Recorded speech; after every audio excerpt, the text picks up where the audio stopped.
A millionaire is stopped at his company by the deaf daughter of the cleaning lady.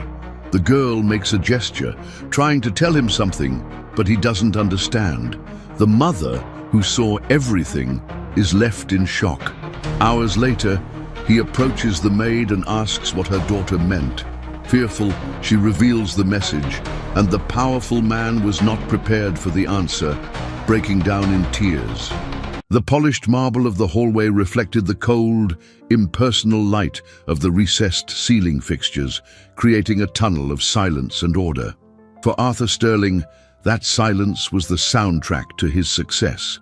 Each step of his handmade Italian leather shoes echoed with the weight of an empire built on discipline and relentless ambition. Yet, behind the impeccably tailored suit and the posture of a man who commanded the world from the city's tallest skyscraper, there was a crease of weariness between his brows that not even the most expensive treatments could erase. Late that afternoon, a rare break between meetings took him down a less traveled path, a service corridor that served as a shortcut to the West Wing. And it was there, in that anonymous universe of cleaning carts and metal doors, that the calculated symphony of his life was interrupted by a dissonant note. In a small alcove, almost hidden behind a pillar, a woman in a uniform was crouched down. He vaguely recognized her as one of the new hires on the cleaning crew. What made him stop, however, was not her, but the small figure seated on the floor in front of her. It was a little girl, maybe 5 or 6, with dark hair pulled back into a clumsy ponytail. The woman, who he would later learn was named Elena, was holding a small, soft roll. With the precision of someone dividing a treasure, she broke it in two and offered the larger half to the child. The mother's hands, chapped from her work, moved with a tenderness that contrasted brutally with the sterile environment. The girl accepted the bread with solemn seriousness, without a word. It was when she lifted her face that Arthur's world tilted on its axis. The girl looked directly at him. Her eyes were large and dark, with a depth that seemed to hold all the world's questions. But none of them were of fear or reverence. It was pure, disarming curiosity. She didn't see him as the owner of all this, the man whose name was whispered with a mix of admiration and fear. To her, he was just a man standing in a hallway. Arthur felt a sharp discomfort, a pang in a place he had long forgotten existed. The scene was a mirror reflecting not their poverty, but his emptiness. He averted his gaze, feeling like an intruder, and quickened his pace toward his private elevator. The brushed steel doors closed, sealing him off from the world, just as he always preferred. At the top of the building, in his panoramic office, the city stretched out at his feet, a kingdom of concrete and light that he commanded but did not truly inhabit. He sat in his leather chair, his fingers drumming on the mahogany desk. He tried to focus on the reports, on the numbers that had always brought him comfort and security. But the numbers danced and transformed into two dark, curious eyes. The image of that shared role, of that silent communion, refused to leave. It was a smudge of humanity on his perfectly aseptic canvas. He glanced at the corner of his desk, at a silver picture frame that had lain face down for nearly 2 years. He didn't dare touch it. The silence in his office was different now. It was no longer the sound of power, but the echo of loneliness. And for the first time in a long time, Arthur Sterling wondered what was on the other side of his fortress of glass. He didn't know it, but that small image in the hallway was a crack, the first of many that were about to shatter the wall he had built around himself. What had he seen in that child's eyes that had disarmed him so completely? The days that followed were filled with a restlessness Arthur couldn't name. The image of the mother and daughter sharing the role superimposed itself over profit charts and market projections, an anomaly in his world of cold logic. He found himself altering his routes through the building, driven by a curiosity that irritated him, hoping to glimpse that scene of raw humanity again. It was on Wednesday, during the lunch rush, that he found her, driven by an impulse. He went down to the main employee cafeteria, a place he hadn't visited in years. The room was a buzz of conversation and clattering silverware, a sea of well-fed employees. And there, at a table in the farthest corner, was Eleanor, alone. In front of her was only a glass of water. She stared at her empty plate with an expression of forced dignity, as if trying to convince herself she wasn't hungry. Arthur felt the same pang from the hallway, but sharper this time, more acute. He walked toward her, his steps silencing the nearest table. Elena looked up, and shock transformed her face. She shot to her feet, her hands twisting in her apron. "Mr. Sterling, I'm sorry, I was just leaving." Her voice was a thread. He ignored her. "Where is your food?" he asked, his tone harsher than he intended. Shame colored Elena's cheeks. She dropped her gaze to the floor. I'm not hungry today." "Sir?" The lie was so transparent it hurt. Arthur looked around at the full plates, then back at her. A strange feeling, a mix of anger and something akin to compassion, washed over him. Without another word, he turned, walked to the cafeteria manager, and gave a short, clear order. Minutes later, the best meal of the day, complete with dessert and a juice box, was delivered to Elena's table, along with an identical portion for the girl. Elena watched him from a distance, paralyzed between gratitude and dread. Hours later, as Arthur crossed the main lobby, he felt a light tug on his pants. He looked down. It was the girl, Leah. She stood there, looking up at him with those same serious, inquisitive eyes. Before he could react, she brought her small hands to her chest and made a quick gesture. A brilliant smile lit up her face. And then she turned and ran into the arms of her mother, who was watching from a distance, pale as wax. Arthur stood there, confused. The gesture meant nothing to him, but the mother's panicked reaction was unmistakable. The curiosity was now an itch he had to scratch. At the end of the day, he intercepted her near the locker rooms. "What did your daughter mean?" he asked, without preamble. Elena flinched. "Sir, please. I'm so sorry. She doesn't know what she's doing. It's just a childish thing. She didn't mean to bother you." "I insist," he said, his voice low but unyielding. She hesitated, fear warring with the direct order from her boss. Finally, her voice choked, almost a whisper. She revealed it. She said she doesn't have a father, but that, after what you did today, if she did, she'd want him to be just like you. The sentence didn't land like a compliment. It hit Arthur with the force of a punch to the gut. The irony was cruel, crushing. A strange girl saw him as a hero, while his own son, Daniel, would barely look him in the face. He couldn't form a response. The armor that protected him from the world shattered into 1,000 pieces.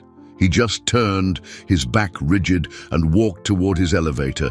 In his office, with the door locked, the silence brought no peace. He walked to his desk. Wood picked up the overturned picture frame and stood it upright. The smiling face of a younger Daniel stared back at him. The dam he had built for years, brick by brick of work, ambition and distance, finally broke. The sound of a dry sob shattered the silence of the top floor. The lament of a man who had the world but had lost the only thing that truly mattered.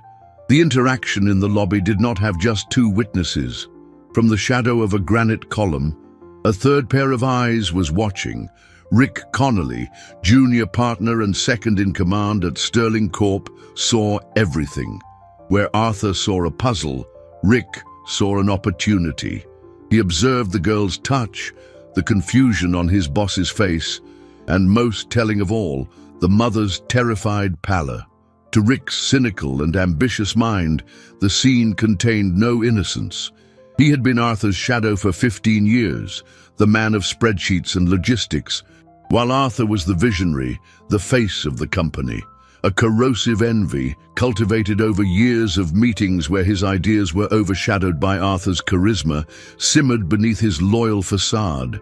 Lately, he had noticed the change in Arthur, The distraction, the distant gaze, the melancholy that clung to him like a second skin.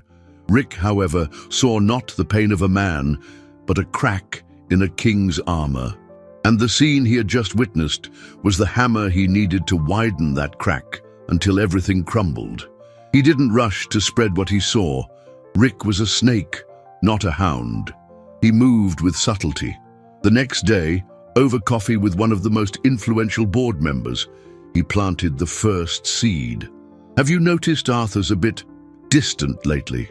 he asked, his tone laced with feigned concern. "Seems like something personal is affecting him. Just yesterday, I saw him in a rather peculiar situation with one of the cleaning staff. Nothing, of course, but strange." He let the word strange hang in the air, allowing the other's imagination to do the rest. The seed sprouted. Over the week, Rick watered it with more veiled insinuations, casual remarks about Arthur's lack of focus and his concern for his friend's well-being. He knew a rumor alone wouldn't be enough to topple a giant like Arthur Sterling. He needed something concrete, proof that would turn suspicion into fact. In his office, all glass and steel, as modern as Arthur's was classic, he began to hatch his plan. First, he accessed the employee records. Elena Ramirez, single mother, address in a modest neighborhood, minimum wage. The perfect profile for his narrative, a vulnerable woman taking advantage of an emotionally compromised boss. The idea took shape in his mind, brilliant and perverse. Money. A significant transfer from Arthur's personal account to hers. It would be irrefutable proof of an inappropriate relationship, a scandal the board, obsessed with image and corporate ethics, could not ignore. The challenge was creating that proof. But Rick knew the company's secrets, not just the markets, but the people's. He knew who had debts, who held grudges, who would do anything for an extra bonus. He picked up the phone and dialed an internal extension. The head of accounting. "Marcus, I need a favor," he said, his voice smooth as silk. "It's a delicate matter. I need you to create a mock bank statement, just an exercise, for an internal security project I'm developing. Totally confidential, of course." There was a pause on the other end. Rick smiled. He knew Marcus, whom he had helped promote, wouldn't dare refuse. "Consider it done, Rick," came the reply. Rick hung up, leaning back in his chair. The game had begun. He looked out his window at the neighboring building where Arthur's office glowed in the twilight. He wasn't just planning to take Arthur's place. He was planning to destroy him, using his boss's newfound compassion as the murder weapon. The buzz of the rumor started low, a whisper in hallway corners, an exchange of glances in the cafeteria. At first, it seemed like simple office gossip, but Rick's skillfully planted lie had poisonous roots that spread quickly through the fertile soil of corporate curiosity and boredom. "Did you hear about the boss? Seems he has a special interest in the new cleaning lady. They say he gave her an expensive gift. I saw her daughter with him in the lobby. They looked pretty cozy." Each version was more distorted than the last, twisting an act of compassion into a sordid scandal. Elena, oblivious to it all, continued her work with the same quiet discretion. The only change in her routine was a constant fear of running into Mr. Sterling again, a fear mixed with a gratitude she didn't know how to express. She brought Leah to work with an even heavier heart, hiding her more carefully, praying not to be discovered and lose the job that was her only lifeline. The explosion came on Friday. Rick chose his moment with a surgeon's precision. With the forged bank statement in hand, a masterpiece of fakery showing a $10,000 transfer from Arthur's personal account to Elena Ramirez's, with the description, "personal support," he called an emergency meeting with the head of human resources and the director of operations. His expression was that of a man performing a painful duty. "I regret having to bring this to light," he began, "but my loyalty is to this company. We have a serious situation. Our CEO's behavior has become a liability to Sterling Corp's reputation. He slid the statement across the table. The silence that followed was heavy. The proof was damning. Rick's narrative, once just a whisper, now had the weight of an official document. To contain the damage and protect the company's integrity, the decision was swift and brutal. Elena was cleaning the glass of the main lobby when two security guards and the HR manager approached. Her first reaction was panic. They had found out about Leah, but what happened was far worse.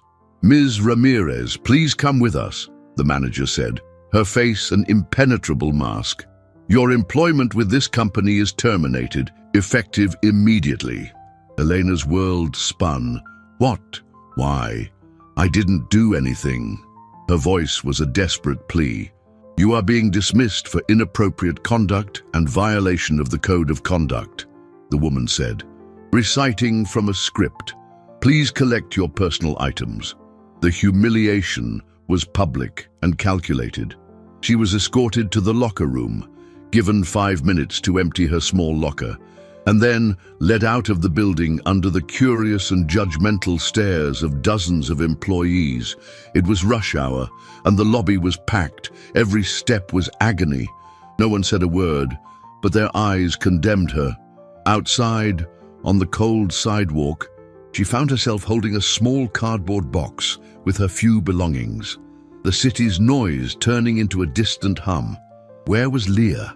The girl was hidden in a small supply closet where Elena left her during the last hour of her shift.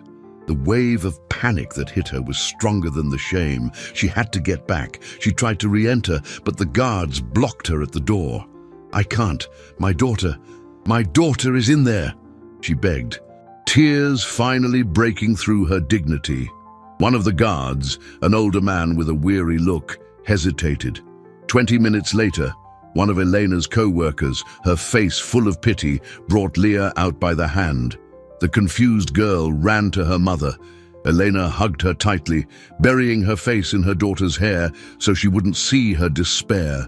From the top of his empire, Arthur Sterling only learned of the incident hours later in a formal email from HR. The anger he felt was cold and sharp.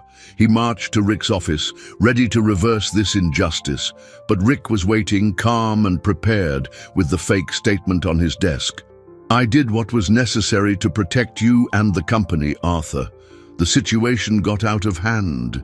Arthur looked at the paper, at the lie printed in black and white. He knew it was fake, but how could he prove it? He was cornered, caught in his partner's web. The poison of the rumor now solidified into a fabricated piece of evidence that made him an accomplice and responsible for the ruin of an innocent woman. The door of the modest apartment closed with a soft click, but to Eleanor, it sounded like the clang of a prison cell. The cardboard box of her belongings fell to the floor, spilling a bottle of hand lotion and a small, sun-shaped keychain Leah had given her. The girl, sensing her mother's anguish, clung to her leg. Her large, dark eyes filled with a concern beyond her years. For Eleanor, unemployment was more than the loss of a paycheck. It was the collapse of the fragile house of cards she called a life. That job, however exhausting and low-paying, was the only barrier between her and the abyss.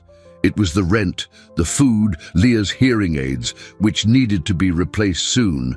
Now, that barrier was gone. The following days became a slow-motion nightmare. The news of her dismissal for inappropriate conduct was an invisible but indelible stain on her name.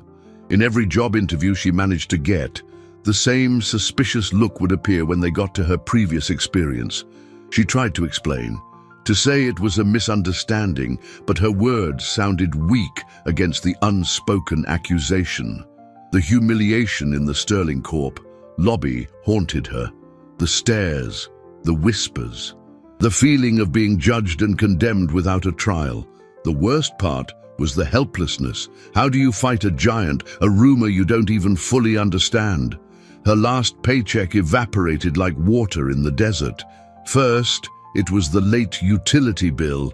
Then, the grocery trips became smaller, fresh fruit and vegetables replaced by rice and beans. The eviction notice arrived in a plain brown envelope, cold and impersonal. The landlord, once friendly, now barely met her eyes. "I'm sorry, Elena, but I have my own bills to pay." She and Leah began living on favors, a night at an old neighbor's house, two on a distant cousin's sofa. Each new place was a reminder of her failure. She smiled for Leah, invented games and stories to protect her daughter's innocence, but inside, despair was digging a deeper and deeper hole. Meanwhile, miles away in his office overlooking the city, Arthur was living his own hell. Guilt ate at him. The image of Elena being escorted out of the building, which he had seen on the security footage, replayed in his mind. He was the most powerful man in the city, yet he felt completely powerless. Rick had trapped him masterfully. Any attempt to rehire Elena or help her financially would only confirm the rumor. The board, manipulated by Rick's narrative, now watched him with suspicion. "Arthur, you need to distance yourself from this," Rick had said, with his false solidarity, "for the good of the company." The word that had always been his compass, his refuge, now sounded like a cage. In an act of desperation, seeking a connection untainted by lies and self-interest, he called his son. Daniel answered after the fifth ring. "What is it?" The teenager's voice was a wall of indifference. Arthur tried. He tried to find the right words to bridge the chasm between them. "Daniel, I just wanted to see how you are."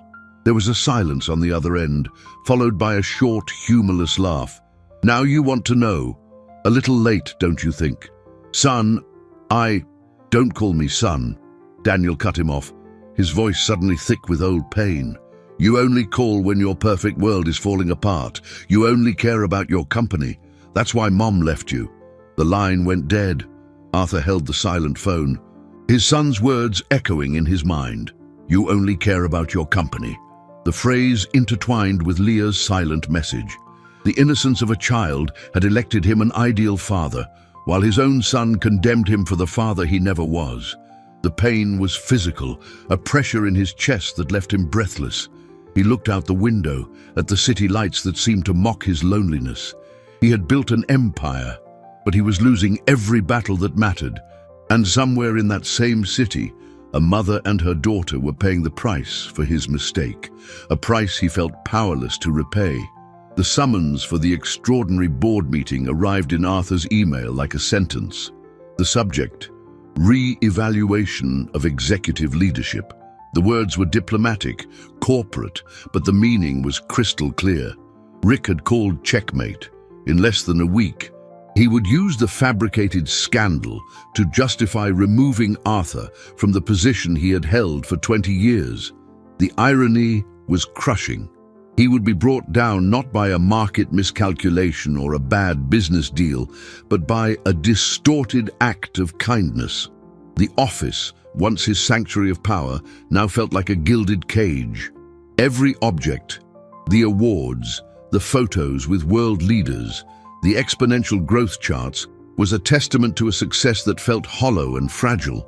He thought about fighting, about exposing Rick, but with what?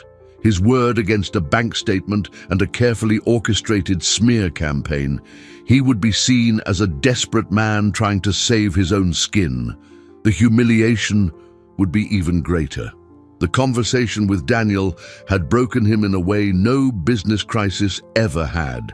His son's words had stripped him of his defenses, forcing him to face the man in the mirror, a stranger who had traded his family for a stack of reports and balance sheets. For the first time, he considered giving up. Maybe it was better this way. Surrender the empire, retreat into the shadows, and try somehow to rebuild the bridges he himself had dynamited. It was at this low point, slumped in his leather chair, that an unexpected memory surfaced from the depths of his mind. Not a memory of glory or conquest, but a simple image, Elena's face, pale with fear but with an unshakable dignity, Leah's brilliant smile, a beacon of innocence in a cynical world. They had nothing, yet they possessed an integrity that he, with all his wealth, felt he was about to lose.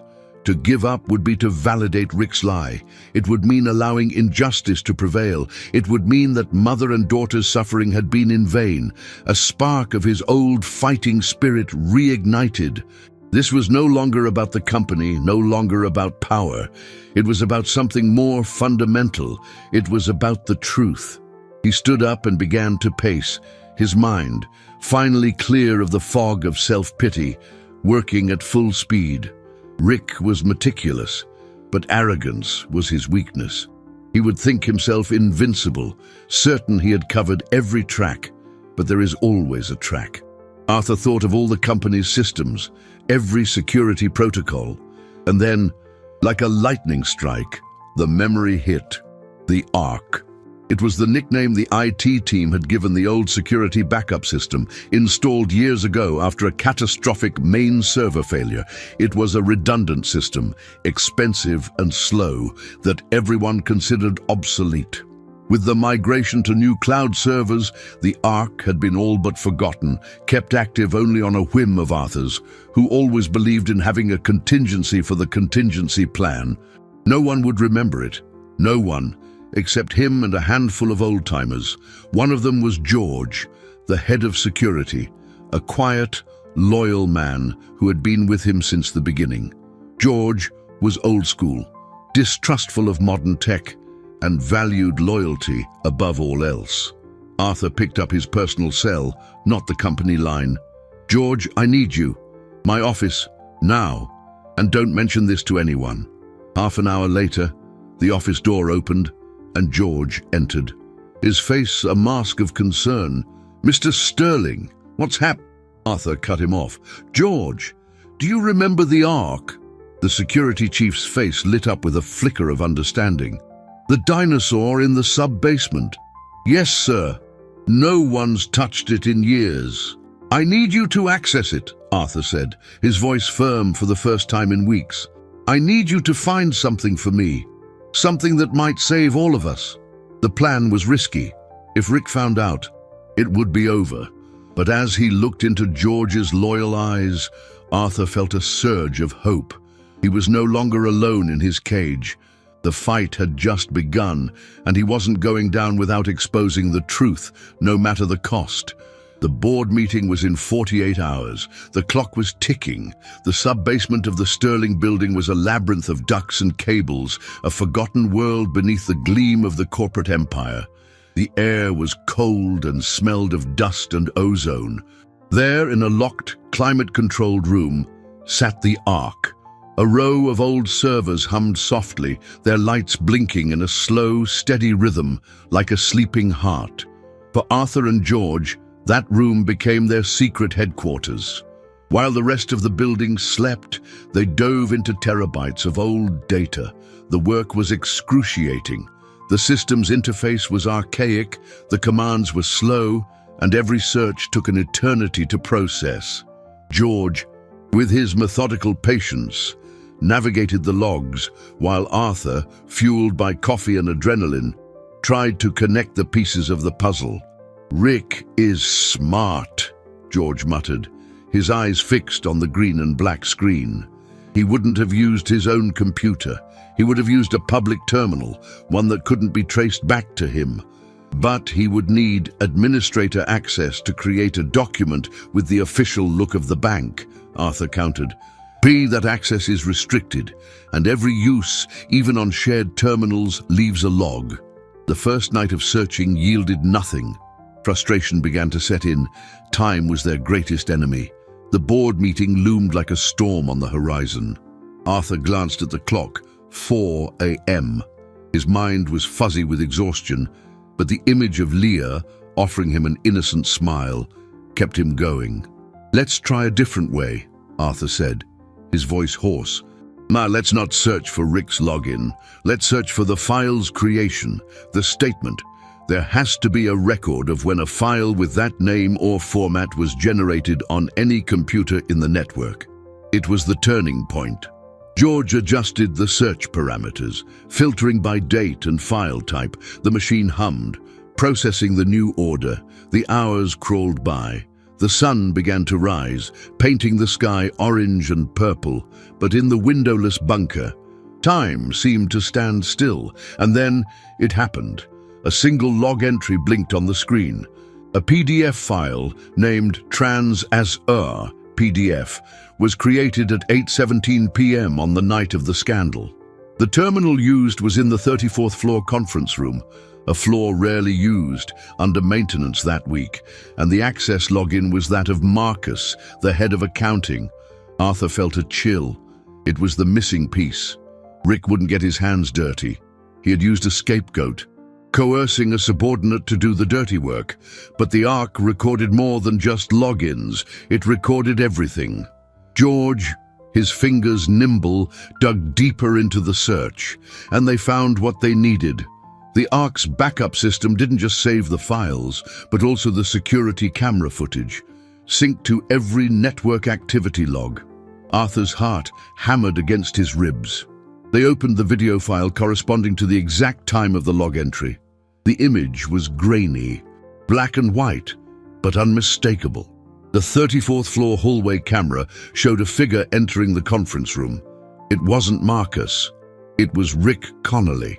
The video showed him glancing down both ends of the hall before slipping inside. Minutes later, the internal camera from the room caught him turning on the computer, his fingers moving quickly over the keyboard. They had it. The smoking gun. Rick hadn't just ordered the forgery. He had overseen it himself, using another employee's access to cover his tracks. It was more than Arthur had hoped for. It was betrayal in its purest form. George saved the file to a flash drive, a small plastic object that held the power to destroy one man and save another. "We got him," George whispered, relief evident in his voice. Arthur felt no elation. He felt a profound weight, the sadness of confirming the treachery of a man he once considered a friend. But with the sadness came a steely resolve. The board meeting was in a few hours. Rick would arrive confident, ready to deliver the final blow. He had no idea that the truth, resurrected from a digital tomb, was about to be revealed, and the downfall would not be Arthur Sterling's. Elena woke before the sun on the hard couch in her cousin's living room. Her body ached, but it was the ache in her soul that kept her awake through the long nights.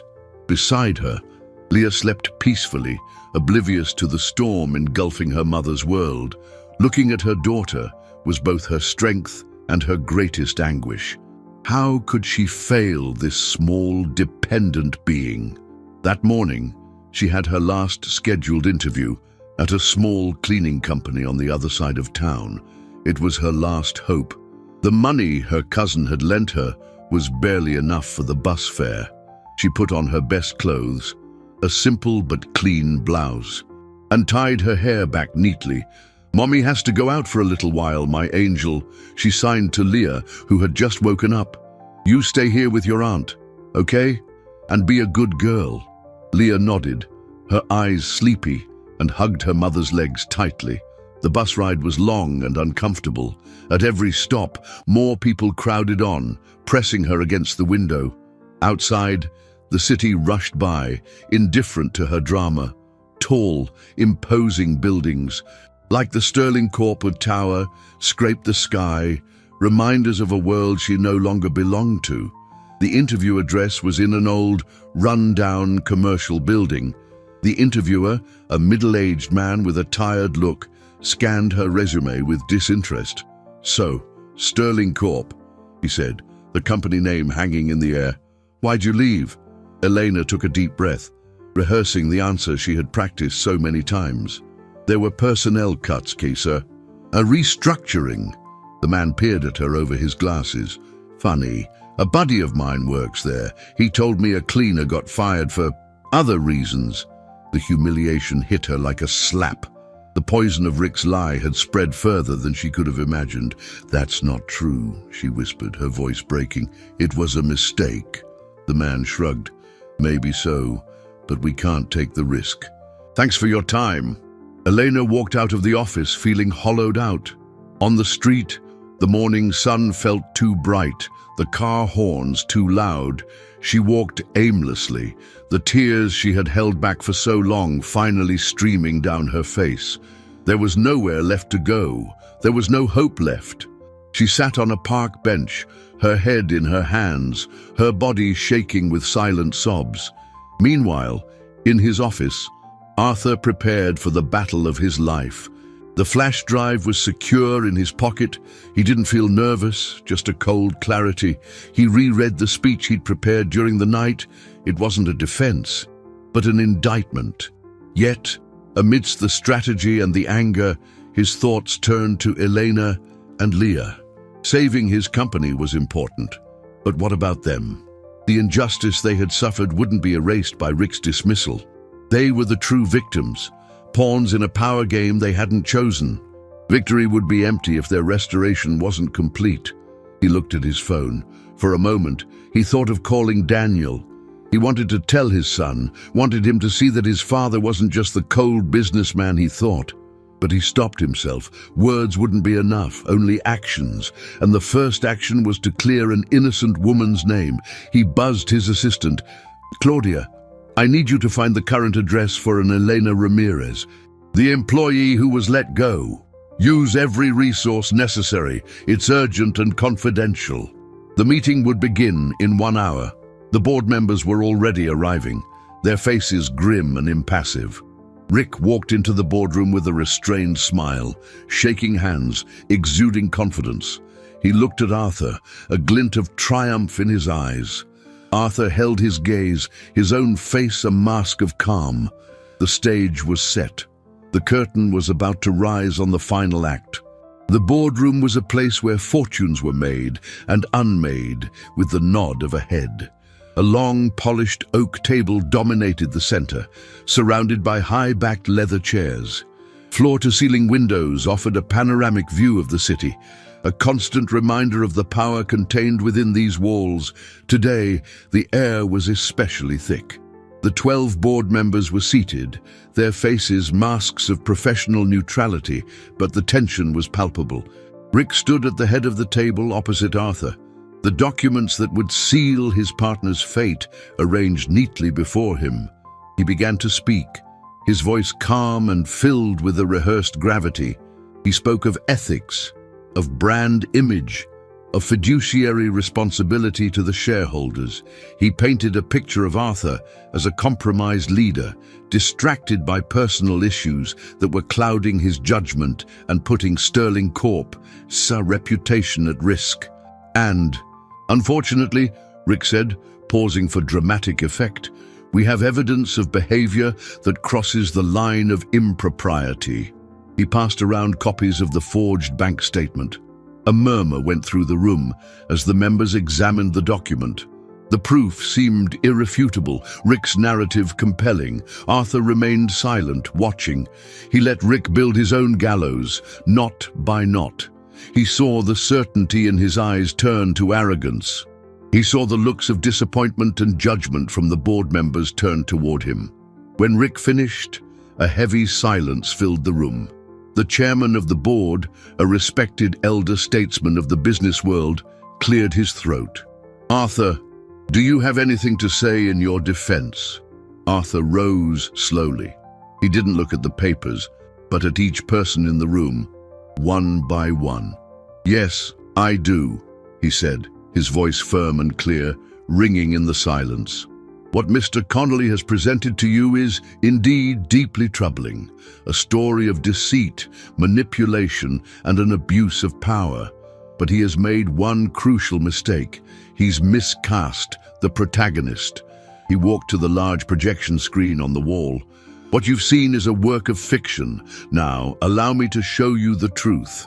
He inserted the flash drive into the laptop connected to the projector.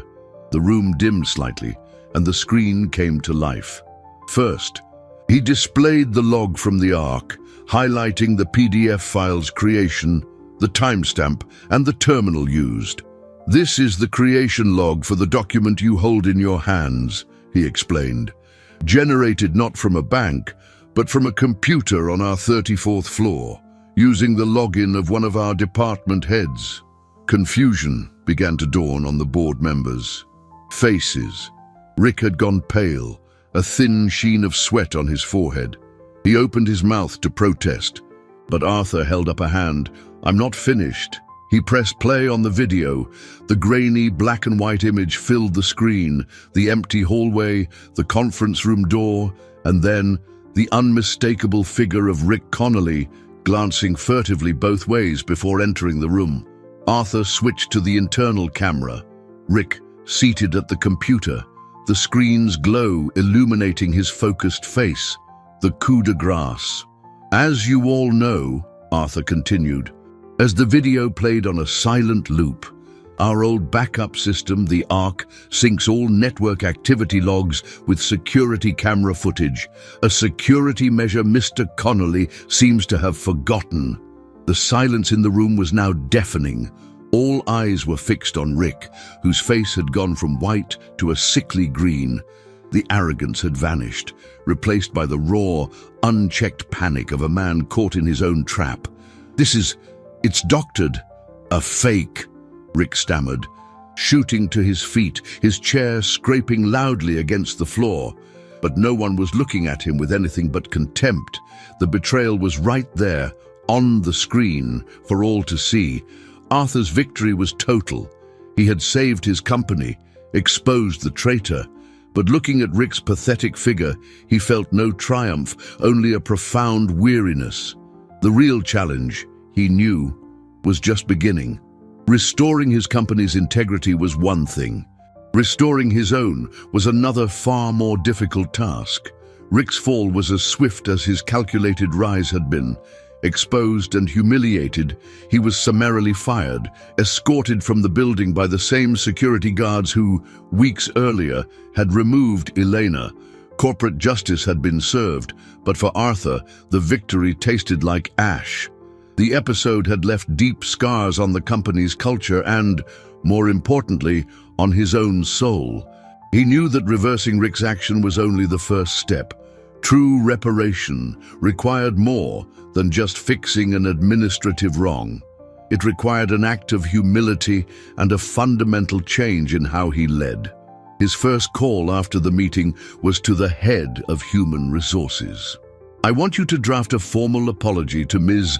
Elena Ramirez," he ordered, "and prepare a new contract, not for the cleaning crew. Create a new position for her, head of the Employee Wellness and Inclusion Program." There was a stunned silence on the other end of the line. "Sir, with all due respect, she isn't qualified for—" "She's more qualified than any of us," Arthur cut in. "She knows what dignity is and what the lack of it feels like. She knows invisibility. She will be the voice for those we have never listened to. Just do it." His next decision was even more radical. He called a company-wide meeting and announced the creation of the Sterling Foundation, a philanthropic arm of the company dedicated to supporting single-parent families and the education of children with special needs. The seed money would come from his own annual bonus, which he donated in its entirety. The news spread through the company, not as a rumor, but as a shockwave. The ruthless CEO, who once saw only numbers, was now talking about people. But for Arthur, these were just external actions. The real transformation had to happen within. That evening, in his empty house, he sat at the dining room table and wrote 2 letters by hand. The first was to Elena. It was not a corporate apology, but a personal one. He expressed his profound regret for the pain and humiliation she and her daughter had endured, taking full responsibility for the environment that allowed such an injustice to occur.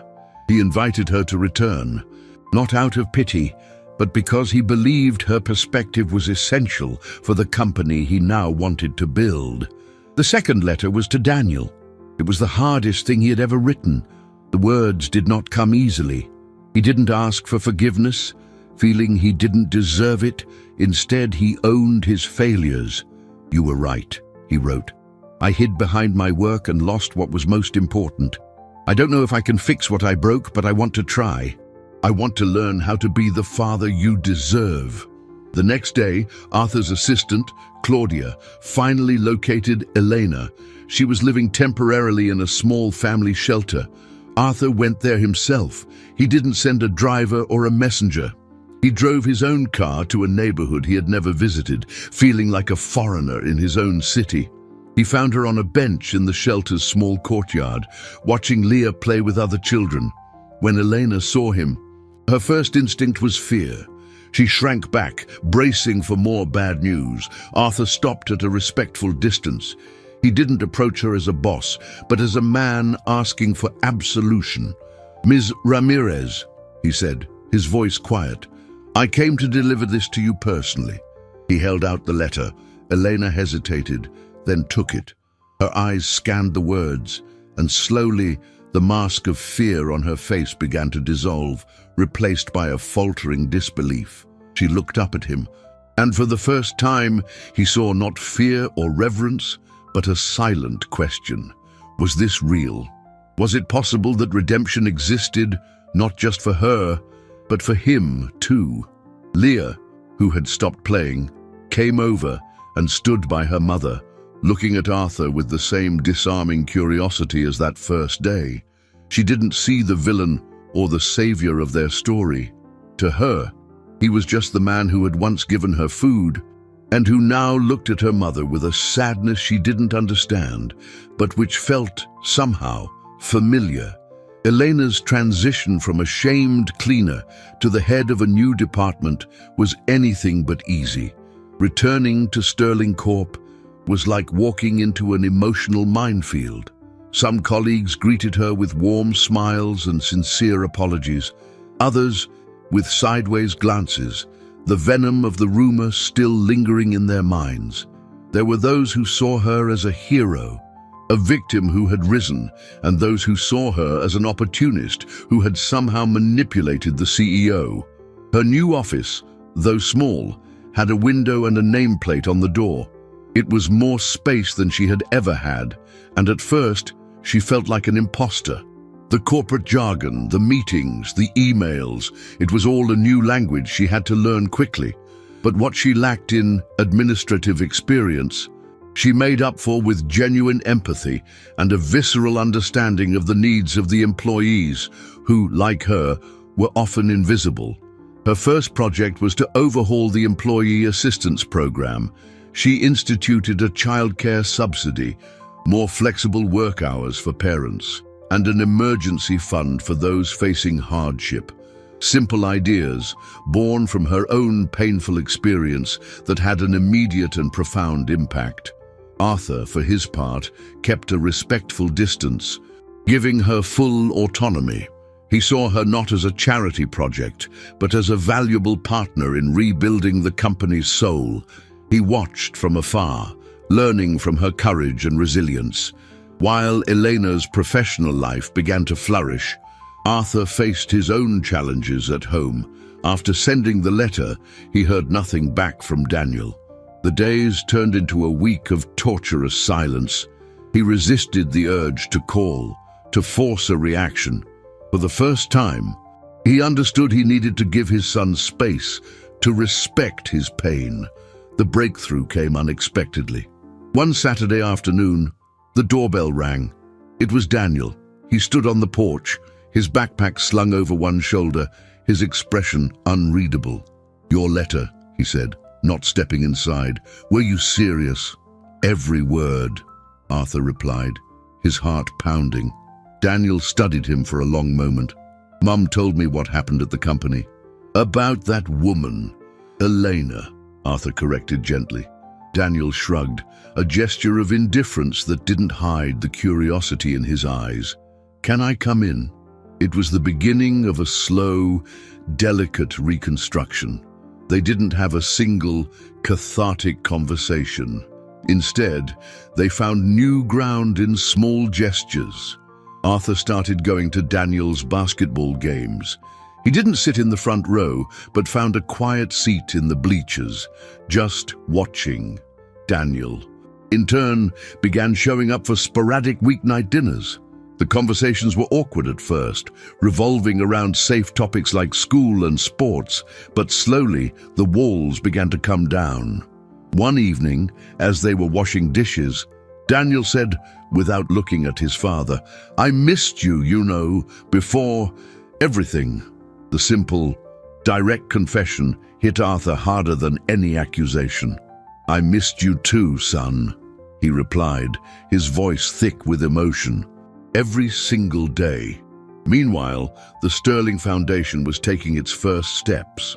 Its first major funded project was the complete modernization of a public school for deaf children, the very one Elena had dreamed of for Leah. Arthur attended the inauguration ceremony. He didn't make a speech. He just stood in the back, watching the children explore the new classrooms, equipped with the latest assistive technology. He saw Leah, beaming, signing animatedly with her new friends. Elena stood beside her, her eyes shining with a pride that no amount of money could buy. In that moment, watching the genuine joy on that little girl's face, Arthur understood the true nature of wealth. It wasn't in stock charts or annual reports. It was in these connections, in the ability to make a real difference in someone's life. The empire he had built of steel and glass seemed insignificant compared to this small universe of smiles and hands dancing in the air. He was beginning to learn a new language, one that didn't involve numbers, but spoke directly to the heart. The annual Sterling Corp charity event was traditionally an extravagant display of power and wealth. A lavish ballroom, self-congratulatory speeches, and oversized checks presented under the flash of cameras. This year, Arthur decided, would be different. The event was moved from the ballroom to the city's large central park. Instead of a black-tie dinner, it was an open-air community picnic, open to all employees and their families, with food trucks, live music, and activities for the kids. The focus was no longer on self-celebration, but on connection. At the center of the event was a stage where the night's main announcement would be made. The official partnership between the Sterling Foundation and the School for Deaf Children that now welcomed Leah. Elena, as the head of the inclusion program, was slated to be one of the speakers. She had spent the week prior in a state of paralyzing anxiety. Public speaking was her greatest fear. To speak about her own story, her own vulnerability, seemed impossible. "I can't do it." "Arthur," she told him the day before the event, "I'm not a speaker, I'm just me." "That's exactly why you need to speak, Elena," he replied gently. "People don't need another corporate speech. They need to hear a real story. Your story." The time came. Arthur went on stage first, and in a short, humble speech, he talked about the new direction of the company. He didn't mention Rick's name or the scandal. Instead, he spoke of the importance of listening to the voices that are too often silenced. Then, he called Elena to the stage. She walked slowly toward the microphone, her heart hammering. The crowd of faces stared up at her. She saw her former colleagues from the cleaning crew in the front row. She saw executives who had once barely noticed her. And she saw Leah, perched on the shoulders of one of her new teachers, looking at her with radiant pride. She took a deep breath, gripped the lectern with both hands to steady herself, and began to speak. Her voice trembled at first, but she didn't talk about the policies of the new program. Instead, she told her story. She spoke of fear, of invisibility, of the daily struggle of a single mother trying to give her daughter the world. She spoke of the pain of humiliation and the despair of unemployment. And then she spoke of unexpected kindness, of a second chance that transformed her life. As she spoke, a deep silence fell over the park. There were no more executives and janitors. There were only people, connected by a story of vulnerability and resilience. Silent tears streamed down the faces of many in the audience. Elena ended her speech by speaking directly to Leah in American Sign Language. As an interpreter translated her words, "Everything I have done, every fight, every tear, was for you, my little light. You taught me how to listen with my heart. And today, I hope we can all learn to do the same." The crowd erupted in applause. It wasn't polite, corporate applause, but a genuine explosion of emotion. Elena, trembling and teary-eyed, looked out at the audience and saw something that made her catch her breath. Off to the side of the stage, partially hidden by the sound equipment, stood Daniel. He wasn't there out of obligation. He had come on his own, and he wasn't looking at the stage, but at his father. Arthur was standing next to Elena, clapping with the rest of the crowd, but his gaze was locked on Daniel. For an instant, time stood still. In that look exchanged across the crowd, father and son saw each other truly for the first time in years. Daniel didn't smile, but he gave a slight, almost imperceptible nod. It was enough. It was a beginning, a small gesture that meant everything.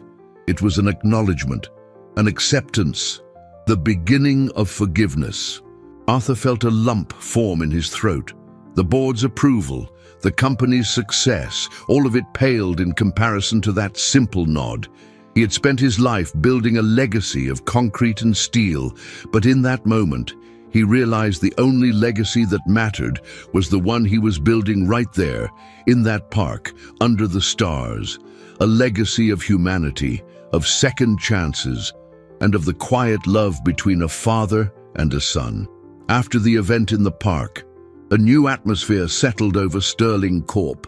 Elena's story, shared with such courage, had broken down invisible barriers. The conversations in the hallways changed. There were more smiles, more kindness, a sense of shared purpose that went beyond sales targets. Elena's program flourished, becoming a model for other companies. She was no longer viewed with suspicion, but with profound respect. She had found her voice, not just as an executive, but as an advocate for every employee who felt marginalized. She organized workshops, created direct channels of communication to senior management, and ensured that every corporate decision considered the human impact. The most significant change, however, occurred in Arthur. He delegated more, trusted his team, and started leaving the office on time. He rediscovered small pleasures that work had made him forget: walking in the park, reading a book that wasn't a business report, cooking a simple meal. His relationship with Daniel continued to heal, step by step. The nod at the event had been the open door. They began having weekly dinners, which became a sacred tradition. On one of those nights, as they prepared a meal together, Daniel finally asked the question that had been hanging between them. "Why did you do it, Dad?" "For her." "For Elena." Arthur stopped chopping vegetables and turned to his son, wiping his hands on a towel. "Because I saw in her daughter, in Leah, something I had lost in myself," he said, his voice low and sincere. "She looked at me without the weight of my name, my position. She just saw a man, and her mother, with so little, had a richness that I, with everything, didn't possess. Her dignity reminded me of my own, and it reminded me of you," he continued, his voice thick with emotion. "When your mother left, I buried myself in work because it was the only thing I knew how to control. I built walls around myself, and I ended up leaving you on the other side. Helping Elena wasn't just about righting a wrong. It was about trying to tear down those walls. It was the first step in trying to find my way back to you." Daniel was silent for a long time, absorbing the words. For the first time, he didn't see the CEO or the absent father. He saw a vulnerable man, admitting his pain and his mistakes. He stepped forward and, somewhat awkwardly, hugged his father. It was a quick, almost shy embrace, but it broke the last barrier of ice between them. "I'm sorry too, Dad," Daniel murmured against Arthur's shoulder. "I didn't know how to get through the walls either." The resolution of their conflicts was not a single event, but an ongoing process. Arthur didn't become a perfect father overnight, and Daniel didn't forget years of emotional neglect, but they learned to talk, to listen, to forgive. For Elena, peace came in a quieter way. She bought a small apartment in a leafy neighborhood near Leah's new school, For the first time in years, she had a home that was truly hers. She no longer thought of Arthur with fear or servile admiration, but with a quiet friendship and a deep mutual respect. They were partners in building something better. One afternoon, Arthur received a small package in his office. Inside was a drawing from Leah. It was two stick figures, one large and one small, holding hands under a smiling sun. Below, in shaky, childish handwriting, was the word friend. He smiled, a genuine smile that reached his eyes. He took the drawing and placed it in the silver picture frame on his desk, replacing the old photograph of a painful past with the symbol of a hopeful future. The empire of glass and steel around him hadn't changed, but he had.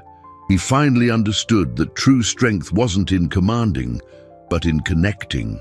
A year later, the autumn afternoon sun cast a golden light over the same park where everything had changed. The leaves on the trees painted the ground in shades of red and yellow. The air was crisp and carrying the scent of damp earth and the promise of a mild winter. Arthur sat on a picnic blanket spread on the grass, his tie loosened and the sleeves of his shirt rolled up. He no longer looked like a king in his castle, but a man at peace in his garden. Beside him, Leah sat cross-legged, a picture book open on her lap. She pointed to a figure and looked up at him, her eyebrows raised in a silent question. Arthur smiled, and, with intense and slightly clumsy concentration, "He made the sign in ASL for butterfly?" Leah giggled, a silent laugh that shook her shoulders, and she corrected the movement of his fingers with professorial patience. He laughed back, a genuine laugh, free of the weight he had carried for so long. He was no longer fluent in the language of profits and losses, but he was slowly learning the language of the heart. A short distance away, sitting on a bench under an old oak tree, Elena watched them. She was talking with a friend, but her gaze often returned to the scene on the grass. There was a serenity on her face, the serenity of someone who had found her place in the world. She was no longer a victim, but the architect of her own life, and a force for change in the lives of many others. The sound of footsteps on the grass made Arthur look up. Daniel was approaching, carrying a picnic basket. He didn't join them on the blanket right away. He stopped a few feet away, watching the interaction between his father and the little girl. He watched the ease, the tenderness, the patience his father showed. He saw a man he barely knew, a man who was learning how to be present. Then, a small, almost imperceptible smile touched the corner of his lips. It was a smile of hope, of acceptance. He walked over to the blanket and sat down, offering an apple to Leah, who took it with a solemn nod. The silence between the three of them wasn't awkward. It was a shared silence, full of unspoken meaning. Arthur looked from Leah to Daniel and then over to Elena, who waved at him from the bench. In that moment, he saw the true balance sheet of his life. His greatest asset wasn't in a bank vault, but right there, in that park. It was the connections he had almost lost and the ones he had built from the ruins of his old life.